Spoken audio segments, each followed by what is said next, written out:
This week on the BackTable podcast. And so I think that's also the tension between thinking about things from a true medical perspective versus a public health and kind of person-driven perspective. For example, in the HERES, randomized control trial, our primary endpoint is not number of devices fit or number of, how much they gained from their devices. They are things like communication function, social isolation, depression. Those are the outcomes that we're looking at that matter. So I think that kind of shift in perspective and focus of what is the big picture? Why do we do what we do? Why do we want to provide the care we think everybody should and need access to? So I think that's a big part of it as well.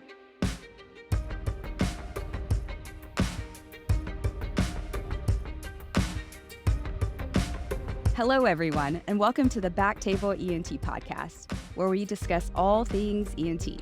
We bring you the best and brightest in our field with the hope that you can take something from our show to your practice. My name is Gopi Shah, and I'm a pediatric otolaryngologist at UT Southwestern here in Dallas, Texas. And I'm Ashley Agan, and I'm a general ENT practicing in an academic setting at UT Southwestern in Dallas, Texas. We are your hosts, and we're so glad you stopped by to check out the podcast today. How's it going, Gopi? It's going good. I got the sinus a little bit today, but I did a rinse, and I feel like I'm prepared and less nasally, so I'm ready. Awesome. It's, podcast Saturdays. It's always good. It's always good. We have a great guest today. I'll go ahead and introduce Dr. Carrie Nieman. She is an otologist at Johns Hopkins, a core faculty member at the Johns Hopkins Bloomberg School of Public Health's Cochlear Center for Hearing and Public Health, and a founding member of Access Hears, which is a social enterprise that provides affordable, accessible hearing care through a sustainable, community-delivered model. She's here today to talk to us about improving access to hearing care services. Welcome to the show, Dr. Carrie Nieman. Yeah, thank you. Great to be here. We're super excited. We would love for you to just start by telling us a little bit about yourself and your practice. So, like you said, I'm an otologist at Johns Hopkins. I practice at the East Baltimore campus, the main campus of Hopkins, but I'm also practicing at the Bethesda location. I see patients for kind of the full spectrum of kind of medical and surgical needs related to hearing loss, with a particular emphasis on age-related hearing loss, and also a little bit of a focus on eustachian tube dysfunction, which is, I know, not what we'll be talking about today, but just to put that out there too. Awesome. Your research, you have some interesting, background as far as working with, in the world of disparities to access to hearing care services. Mm-hmm. Can you kind of set the stage to talk about that for us? What are the statistics? Why do we need to know and care? Yeah. So a lot of my work is focused in the space of age-related hearing loss. And a lot of it really comes from a public health perspective. And I think that's something that will come up kind of time and time again, is trying to think through things from that public health perspective versus from that kind of medical one-on-one perspective that we may use in a clinical setting day in, day out. So when we think about hearing loss overall, when we are thinking about the US, we know that there's around 38 million individuals who have some degree of hearing loss. And when we think about who in particular has hearing loss, we know that the vast majority of individuals are older adults, and that the vast majority have a mild to moderate degree of hearing loss. So among those 38 million 38 million Americans, we know that 29 million are older Americans, so 60 years and older. So a vast majority, again, of those who have hearing loss are older adults, and the vast majority is mild to moderate hearing loss. And so can we go further back in terms of setting the stage? We said 28 million. 38 million. But 28 of those are older. Over than 29 million or over than 6. Okay. All right. So that's a large percentage of older Americans. And when you say mild to moderate hearing loss, can you tell us sort of what that means or the impact of that in an older individual? So, mild to moderate, we're, thinking about individuals, who may kind of only notice their hearing loss when they're in kind of a loud, kind of background noise, at a restaurant, a party, and they're kind of struggling. Or, as we all kind of encounter in a clinical setting, I don't have hearing loss. Everybody else is mumbling. It's, solidly those individuals who may or may not even recognize that they have a hearing loss. And I think that's what's really important to, and make what I think we all struggle with in terms of talking with people about their hearing loss, particularly age related hearing loss, when it's this slow, gradual process. It's others, it's not me. There's a lot that goes into getting people to recognize and think about themselves having a hearing loss. The thing that kind of goes alongside that is what we have really spent on the research side of things the past, decade or so, thinking about, does this age-related hearing loss, this mild to moderate hearing loss, really matter? And so that's, in the past, we've kind of always thought, doesn't really matter that much. It's this kind of frustrating thing. We kind of all deal with it, whether individually or family, friends. But more and more, we're starting to understand and think about age related hearing loss in the context of healthy aging. And so, in the past decade, it's really shifted how we think about it. So, time and time again, through study after study, I think what's gotten the most attention is thinking about hearing loss and its association with things like accelerated cognitive decline, dementia, and I think study after study shows this association that, for individuals with mild hearing loss, they have a 2 times increased risk of incident dementia. When it's a moderate loss, it's about a 3 times increased risk, and severe loss, 5 times increased risk. And we obviously there's a lot that we're still need to learn and understand about that particular association. But when I'm counseling, and talking to a loved one about the potential impact of hearing loss, when we're talking about solutions like hearing aids, things that are these low risk, non-pharmacological, non-surgical, they're what the risk benefit ratio is low. So we have a lot of work to do, obviously, on the research side of things to really help fully understand those associations. But I think more and more we're beginning to think that this isn't just this benign part of the aging process. Wow. So that, I mean, those are not small numbers when thinking about risk, when thinking Mhm. about something as significant as cognitive decline and dementia and things like that. So, we're thinking about this 29 million that have mild to moderate hearing loss. I mean, what are your thoughts as far as how many of those people would benefit from some sort of amplification? Maybe all? Yes. Yeah. So I think that's there. And I will say, just for there are many, individuals kind of thinking and working in the space of, the connection, the potential connection between hearing loss and, cognitive decline. I will say the big thing that we don't have yet is we don't know for sure whether giving somebody, hearing aids or amplification, whether that can slow the process.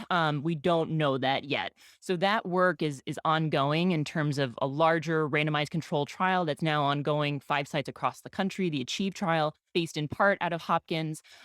We won't have those results till 2022, 2023. So everything that we're talking about right now, we have kind of a guess and a direction, but we don't know for sure, specifically on the cognitive impairment kind of connection side of things. I think there's also differences in thinking about who can benefit from amplification. And so whether or not do we start talking about amplification, at a moderate level, or does it really depend on, how much it's impacting them? We know that it takes, on average, 7 to 9, 7 to 10 years for people when they actually first become aware of their hearing loss to actually start using a hearing aid. So I will say, for even the patients who have a mild degree, I touch them and say, it's never too early to start at least thinking about it, because especially as we think about over the counter devices, and if we think about, oh, maybe you're just getting a little bit of a boost when you're out at a restaurant, because you need that a little bit extra, amplification in that particular setting, just starting to think about amplification in some targeted areas, I think can be helpful and can be useful as people start to say, oh, maybe it is helping me. And then kind of go along the way as their hearing may change over time and may hopefully be a little bit more open to thinking about using, amplification devices, hearing aids, things like that.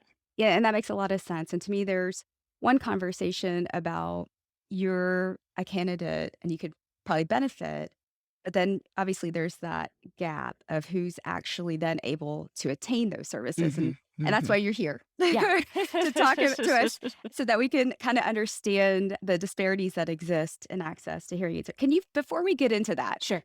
there's a lot of terminology that we use. Can you just define or explain Is there a difference between when we say equity versus equality? What disparity? What are we thinking about? Because Yeah. it's Yeah. easy to kind of think you know what you're talking about, but are all these words interchangeable? Yeah. So if we channel, kind of what terminology is used within social epidemiology, so kind of the specific field that really thinks about and tries to understand what are the drivers behind differences in outcomes or differences in care, we can think about these terms kind of very specifically. And so when we think about disparities and we use the term disparities, we are talking about things that are differences along potentially different lines like race, ethnicity, or socioeconomic status or socioeconomic position. When we use the term disparities, we are not implying that we know or understand the driver or the cause behind those differences. When we use the term like inequity implies that we do believe that there is a reason or a cause behind those differences or disparities that we are seeing by race, ethnicity, socioeconomic status, and that it has to do with kind of unequal access, injustices, social, injustices that are the drivers. So when we use disparities, again, kind of a overall discussion of differences by things like race, ethnicity, socioeconomic status. But when we say something like there's an equity, there is some judgment and some kind of moral judgment that you are making or implying when you use that term in particular. And do you have a sense of, what percentage of these 29 million older Americans that have hearing loss are actually getting some sort of, services for that? Yeah, yeah. So based on some numbers from a few years back, before kind of that 29 million number came out, the working numbers when we thought just about older adults with hearing loss was around 26 million at that time a few years back had a clinically significant degree of hearing loss, and only about 3 million of those or so would actually, use hearing aids. So around, 23 million older Americans, go untreated. And again, we're talking about in that particular statistic, counting individuals who do have a mild degree of hearing loss or greater.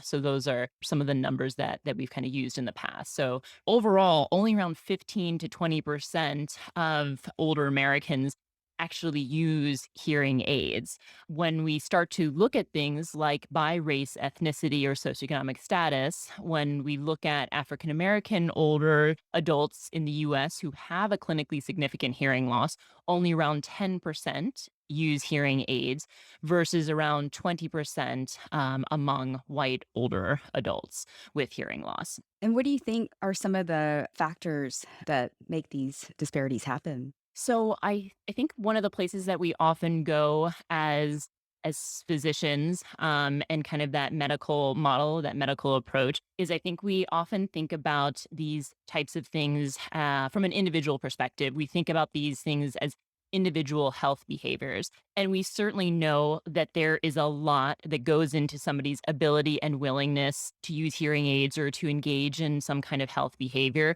on an individual level. But I think the thing that we also need to be thinking about, and recognizing that these health behaviors happen within a context in terms of a social structural context.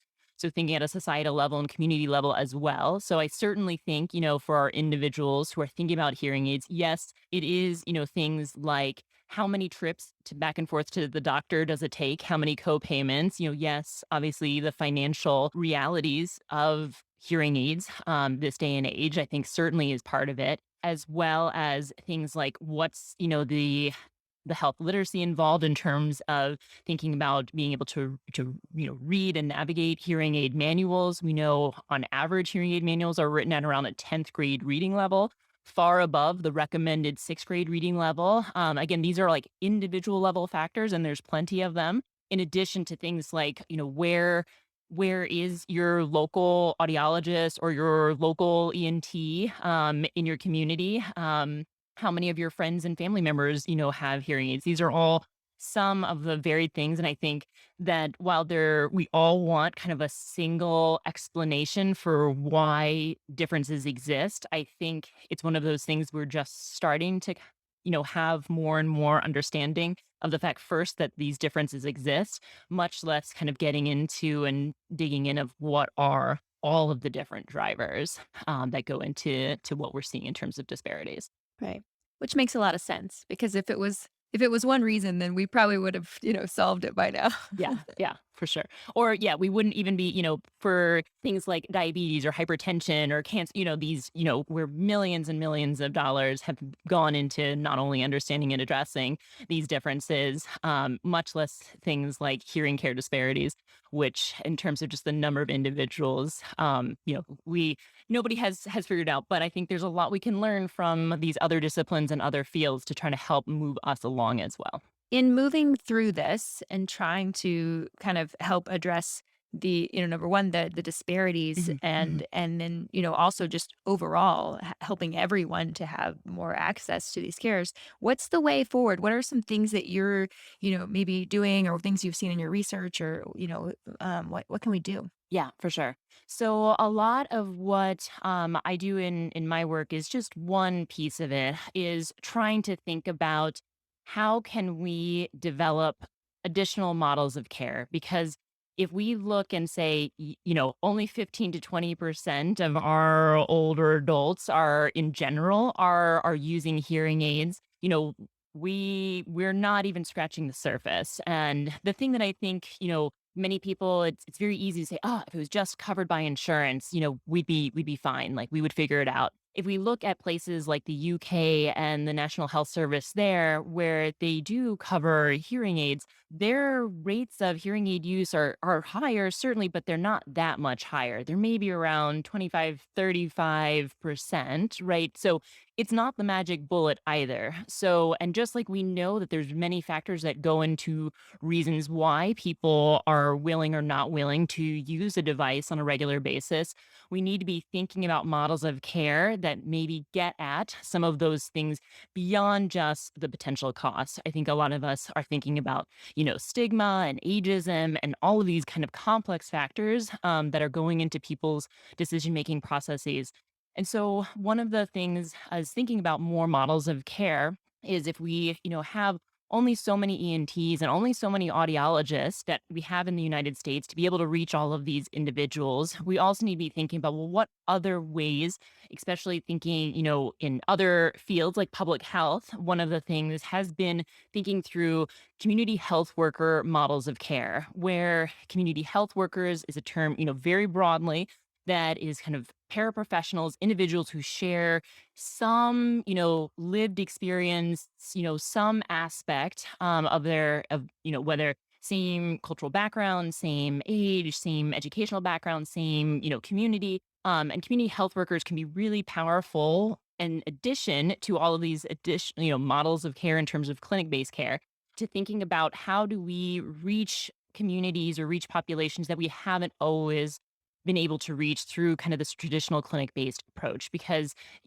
community health workers have a lot more insights into some of the nuances than I may have when I'm sitting and talking and counseling, a patient about all the different reasons why they may or may not want to think about hearing aids, that community health workers can have particular insight and power in having conversations that we're not always as equipped to have. So, in terms of community health workers, sounds like that's like your frontline troop. So, what are they responsible for? Is that health, hearing literacy? What is the role? How do you get them in?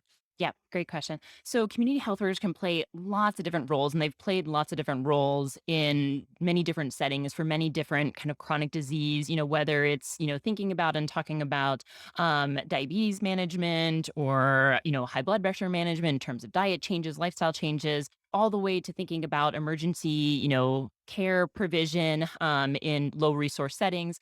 So what I'm talking about in terms of community health workers and what we do in the Baltimore area is thinking about and training older adult peer mentors.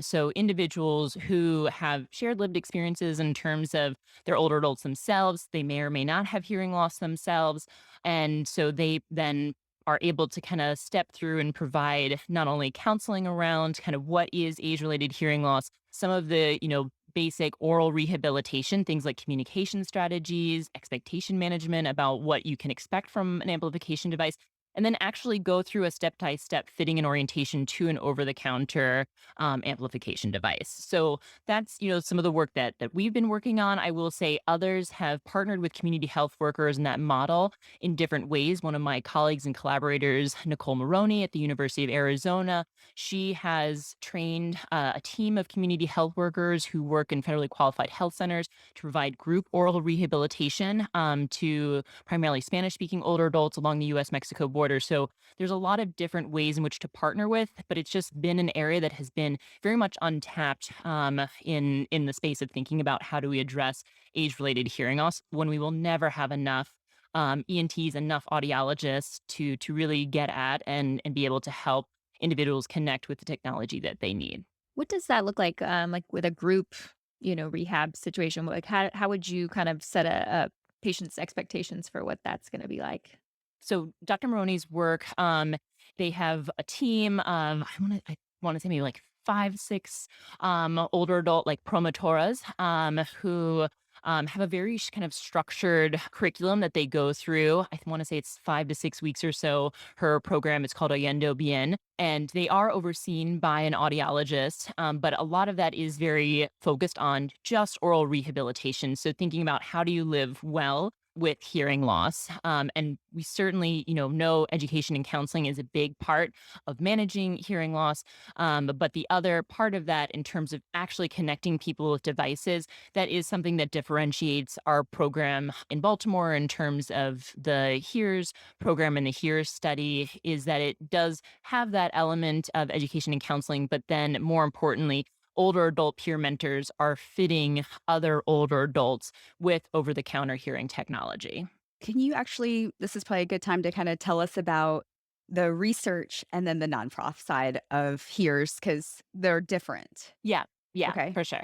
HEARS is when I use the term HEARS stands for Hearing Health Equity Through Accessible Research and Solutions. That's the acronym. And so HEARS is a structured program around 1.5 to 2 hours that was developed by myself and team at Hopkins a number of years back. Is this structured way in which it's designed for community health worker, again, that term used broadly, where now we're working primarily with older adult peer mentors who then go through kind of that 1.5 to 2 hours of here's some basics around age-related hearing loss, here's some basics communication strategies. Let's get you set up with an over-the-counter device. And so that 1.5 to 2 hour program is a structured program that we've completed initial pilot study a few years back. And what we found in that pilot study was for those individuals who went through the study and 3 months afterward, as compared to a waitlist control, had about the same improvements in communication function that we would see with gold standard hearing aids fit by an audiologist. And that's compared, using over the counter devices in a 2 hour structured program. And so we are now at the tail end of finishing a larger randomized control trial. We had 13 sites throughout Baltimore City and County, 8 older adult peer mentors who are overseen by 2 audiologists. And those 8 older adult peer mentors talked with, fit 151 older adults with hearing loss and took them through the HEARS program. So we are anxiously awaiting the results for the randomized control trial, but we are really excited to be able to continue building the evidence for not only over-the-counter technology, but really the power of paraprofessionals, community health workers in partnering with us to reach communities that we haven't always been able to reach. That's awesome. And then there's Access Hears, which you were one of the founding members of. Tell us about that and what led you to kind of get that going. Yeah. So when I was initially kind of designing and forming the HEARS intervention or HEARS program in the research context, I was, thinking, looking around, and, the reality is again, this is a low risk intervention. We're using over the counter technology, things that are already readily available to any consumer out there. And why does it need to take as long as it does to get into wider practice? We know on average that it takes 17 years to go from bench to bedside in terms of from that kind of initial discovery to getting something into widespread practice. And 17 years, I feel like is pretty unacceptable when we're talking about, again, this low risk type of intervention. And we know that these differences in care exist, that we know are beginning to understand that hearing loss really matters for older adults.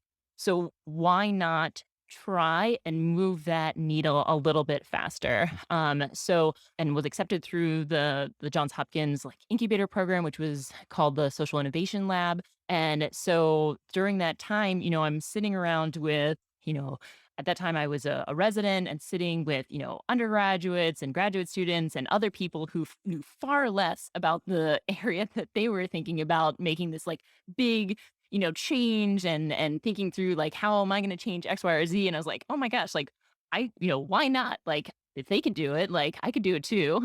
so so we started the nonprofit at that point, with the idea of like, how can we have some experience with the realities of what does sustainability and scalability need to look like in that setting? Obviously, it's important to build the evidence, and we're continuing to do that. But how can we jump in a little bit sooner and get some experience and try to answer some of these? So, the first thing, that we did, we are really the founder in terms of our grant and support is the AARP Foundation, which has been with us throughout this time, and then has really been able to help us grow into providing services to older adults throughout Baltimore and throughout Maryland. We were a contractor with the Department of Aging within Maryland, as just an example, to really think about how do we get more models of care out to older adults. Carrie, can we back up just a little bit and kind of dig into the over the counter devices? Are we talking like an FM system? What exactly is the community health worker, quote, fitting them with, and how are they doing it?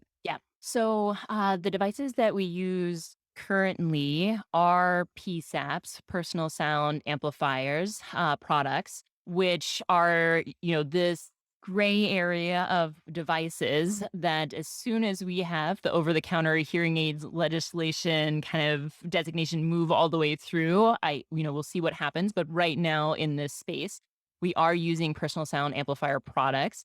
So I will say from the beginning, all both hears and the access hears approach has really been, while we do use specific devices right now, it really is not meant to be these specific devices, but can grow and adapt with the changing market and insert whatever kind of are the latest, greatest devices. So we always offer two different devices. And because we try to make this as person centered and person driven as possible, it is very much the choice of the individual. Which device do they want? And so we always offer a larger device, something like a pocket talker, or something that we also use as a super ear SE9000.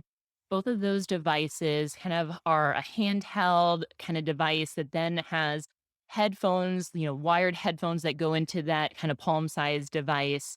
The beauty of that device is that it can be very easy for an individual or a care partner to put that device on and off. There's no small buttons, there's just a dial.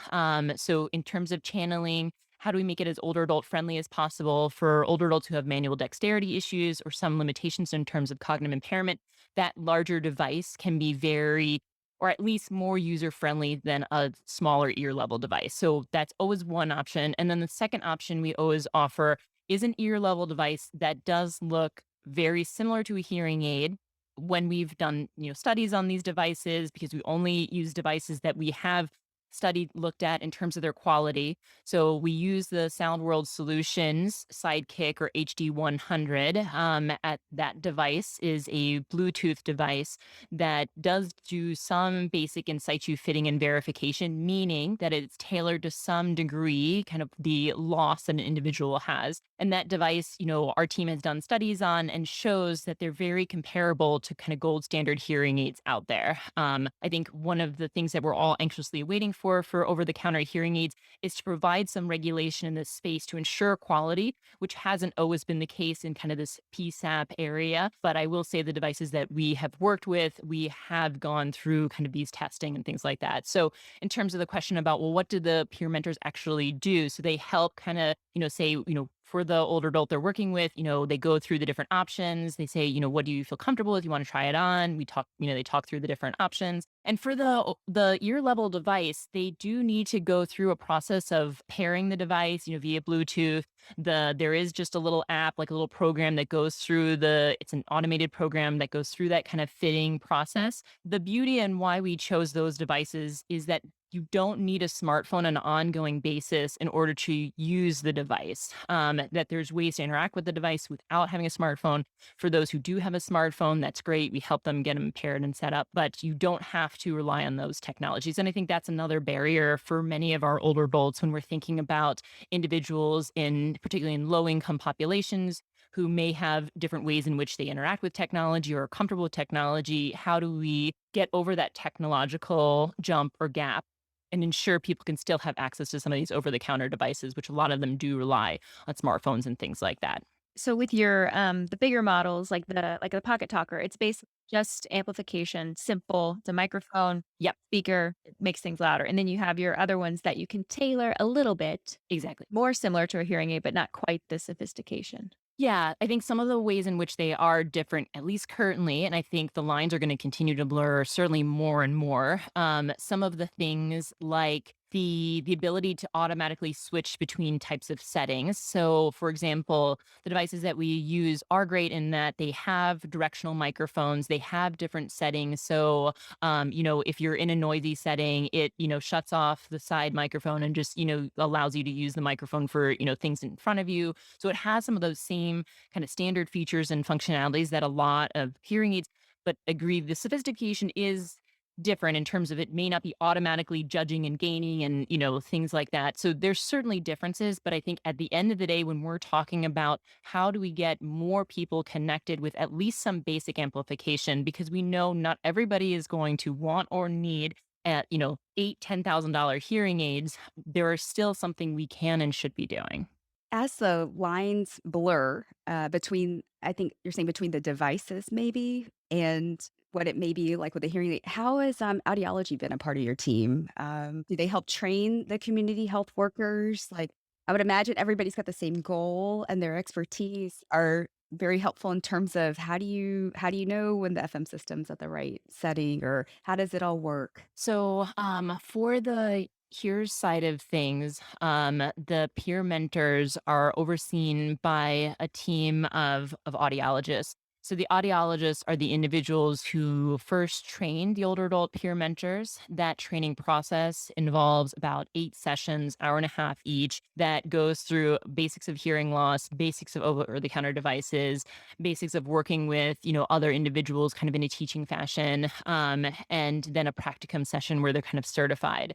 And so in the start of the program, all the peer mentors report back to their audiologist supervisor after each encounter that they have.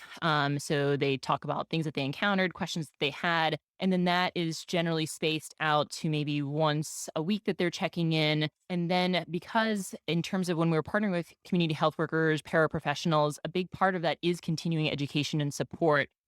We do have monthly gatherings where all the peer mentors get together. We talk about different cases, different things that they wanted to learn more about. And so that we have kind of this ongoing support and communication between the team of audiologists and the peer mentors. And I think one of the things that we're just starting to kind of go through some of the data and things that we've found is that I would say many of these older adult peer mentors very serious, they take their job very seriously and they definitely view themselves as I don't want to say professionals, but they definitely view themselves as hearing paraprofessionals, and I think that has a lot to do with making sure they feel empowered, the skills that they, need, but then also that they feel like they have the support of a team of audiologists to make them feel comfortable. So I think none of these things, when we talk about alternative models of care, are we talking about excluding ENTs, excluding audiologists? And I think that's one of the biggest things that we need to be thinking about is recognizing our role in supporting these models of care as important gatekeepers, because the more that we partner, the more that we can ensure the safety and quality of what's going on. Yeah, I think that's a good segue into just the discussion of the controversy around, just, having patients be fitted with over the counter hearing aids by their peers and things like that. Can you dive into some of the things that have come up for you as you've been developing this? Sure. I will say I think it is certainly controversial in terms of, I think people have a lot of different reactions, both when we use over the counter devices or even when I'm counseling my patients in clinic, I talk about over the counter devices and their role. I think there is a lot of hesitation within otolaryngology. I think there's even more within audiology. So, not necessarily being an audiologist, I don't know if I've had to bear the brunt of it as much as my audiology colleagues who have. I think that's when it does go back to thinking in terms of as a medical, professional, as a physician, yes, my job is to provide the best care possible to that individual in front of me who is in my clinic. But then we also have this, parallel part of thinking in a public health perspective, that we know that there are millions of older adults who are not getting care and who have not gotten care for decades now, and we have not moved the needle there. And we need both of these perspectives. So the medical perspective, certainly we need and is part of it, but we also need that public health perspective to understand how are we going to reach those older adults? Because the reality is that we, no matter what, there are resource constraints. And so how do we extend resources as far as they can go to reach as many individuals? So I think kind of that balancing that tension is part of it. I think over the counter hearing aids, that is coming. Still don't know exactly when, but the beauty of that is that they will at least now be regulated in terms of ensuring quality so that, our team's ability is not so much focused on ensuring that we're giving quality devices, but that will at least be something that's out there and standardized. So then let's just make sure what is that process of then connecting every older adult with that device that fits their needs. Not everybody wants to come see an audiologist or an ENT for their hearing care needs. So, how are we going to meet them where they are in their hearing care journey? So, it's not about competing in terms of, one model versus the other model. We just need more models. It's not about stealing one patient from an audiologist or stealing one patient from an ENT. There are plenty of patients out there who are not getting help, and we're just trying to give more options. And that, starting with one device, using that for maybe a few years or so, and being like, yeah, no, I think I need something more. I think we'll hopefully go right into that. But yeah, those are some other thoughts. I don't, yeah. If you want me to get further or not into, I think that's beautifully put. And I agree with you. I've noticed patients who on their own are like, yeah, I actually, got these, over the counter, devices for a couple $100s, and it became like a gateway to them getting actual hearing aids because it allowed them to kind of try something for a lower initial upfront cost. And so I think that it is important for us to kind of get outside of our little boxes and think about different ways to take care of patients. yeah, I think the healthy thing that is needed is the reality is that, we've had 5 hearing aid manufacturers now, and that the model has been, high quality, kind of low quantity in terms of, and that there needs, I think, pressures for that because we need more affordable devices that are also good quality. And I think there is a very healthy pressure. And I think the other side of it is that really for the first time, for over the counter hearing aids, it is going to be putting the user, the consumer in the driver's seat of what are the things that you need or want. I will say not all of my older adults want invisible things that they can't interact and touch the buttons with, like that's not everybody shares that. And I think putting the consumer, the user in that driver's seat at least more than we are currently doing, I think is a very important pressure. Because I will say one of the things that our older adult peer mentors spend more time than you would want to is just helping the older adults actually feel the buttons on their device. And, one of them is like, oh, I know how to use a tablet. I have a stylus. So they actually trained their client to use a stylus to be able to change the buttons, on their device. And that type of design is not great, but it's the kind of thing that I'm hoping with these types of pressures are are the things that will change in terms of just more options and more high quality options out there. So, just to kind of go back to the basic terminology of equitable health. So, with this new model that's like, hey, it's more access to a higher number because we have people that are getting into the community. Mhm. It's not, oh, how are we going to help you pay for a hearing aid? It's how do I get more people to get out there, spread the word, and try something that might help? Is that the equitable solution here? When I think about what is equitable, I am thinking about it as, as a gerontologist in terms of what are those big picture things that matter in terms of am I helping older adults engage in their life or stay engaged and do what they want and need to do on a daily basis? Is the device the most perfect, setting and fit for them? Maybe, maybe not. But if it is a tool that enables them to stay connected, to stay engaged, to do those big picture things that matter to them and matter to aging well, then I think that is a success. And I think that's what equitable hearing care needs to look like.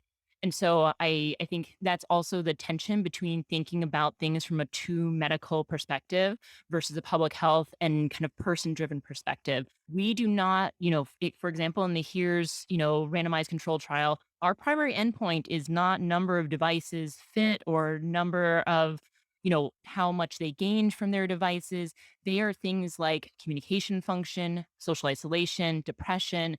Those are the outcomes that we're looking at that matter. So I think that kind of shift in perspective and focus of what is the big picture? Why do we do what we do? Why do we want to provide the care we think everybody should and have need access to?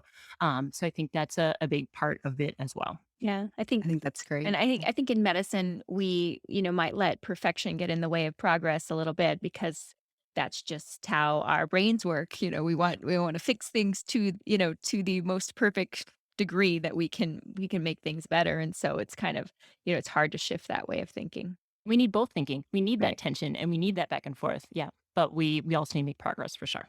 So, as practitioners, what are things that we can do on our day to day? Because majority of us are just seeing patients in clinic.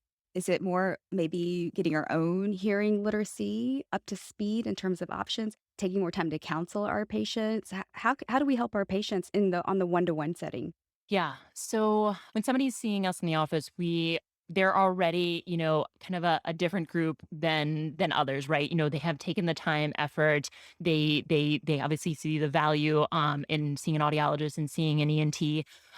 So it is a little bit of a different, but I will say every single time I see a patient, I always talk about multiple options. It is not just a discussion about okay, now go back to see the audiologist, for hearing aids. That I do talk about over the counter devices and I say, yes, there are not so great options out there, but there are definitely good options and there's more options that are coming. So I always do provide that. And then I also do always talk about Costco as well. So, but I do give the same spiel to every patient, regardless of how they may be presenting in terms of their socioeconomic status, their background, their culture, whatnot. I do give the same spiel to every patient because I say, and I tell them, I just don't want cost or wherever you are and thinking about things to be the reason why you don't get help in terms of thinking about your hearing. So I do always talk about the options. So I think getting comfortable with the idea that over the counter options exist. And I think talking about them I think is an important part of that because they are here to stay. They are part of the process. And I think it also helps convey to your patients that your big picture goal is their hearing health, that it's not selling a hearing aid, that it's not, what not in terms of your benefit. So I think it is part of making sure they have the tools that they need and wherever they may start. Some people are like definitely, oh my gosh, no, I never want to think on an over the counter device. But some may be a little bit more ready or willing to try something out for a little bit and then come back and say, yeah, I want more. I want to, I want it to be able to do this X, Y, or Z or whatnot. The other thing that I think is a big part of it is kind of the education and the resources. I try to regularly talk about the Hearing Loss Association of America and kind of the wealth of resources out there, kind of from a consumer perspective, because I think that is one of the things that is difficult for many patients, especially, for so many of them who have that mild to moderate degree of hearing loss, is that they're not necessarily, first and foremost identifying as somebody with hearing loss, but they could still benefit from kind of the communication strategies, the supports, the network, and things like that that exists out there. So I think raising those types of things as resources, I think, are an important part of it as well. And just for full disclosure, I do sit on the board of the Hearing Loss Association of America. So Well, I think, this has been amazing. So thank you for taking the time. Any final thoughts, parting words, things that, you just want to make sure that we hit? yeah, I think for all of us, I think it's very easy to kind of respond and be like, oh my gosh, like things are changing. It's not comfortable. And I think the more we can kind of try to help remind ourselves that this is our goal, yes, is always to provide high quality, one-on-one care to the patients that we see, but to also recognize and think about a powerful role that we have as otolaryngologists, as gatekeepers, and as the source of high quality information that we need to think about that power that has, and to not necessarily shut down different avenues that are needed, but to say how can we partner and how can we support these things, because that shared goal of how do we get help to more people is something that I think we can all think about and identify. And I think is very, just that we have that commitment to that patient in front of us. We have that commitment to those 38 million individuals with hearing loss as well. So I think it's both of those things, and it doesn't have to be one or the other. Thank you so much, Carrie. I feel like I've learned so much and also just kind of opened my eyes and my mind on how to view things and how to practice medicine more holistically. Thank you for taking the time to come on the show. No, it's been a pleasure. Thank you And again. Carrie, you are on Twitter, right? If our Yes. listeners want to Yes, I am. find you, what's your Yeah. handle? Carrie Nieman, Nieman, MD. So Awesome. So follow Carrie, and big thank you to our listeners. Thanks for checking out the show today, everyone. Please take a moment to subscribe, rate, and share the podcast. It's a big help for us. Helps us grow. Helps us to bring you more of these podcasts. And you can follow us on social media. We're on Instagram and Twitter @_BackTable ENT.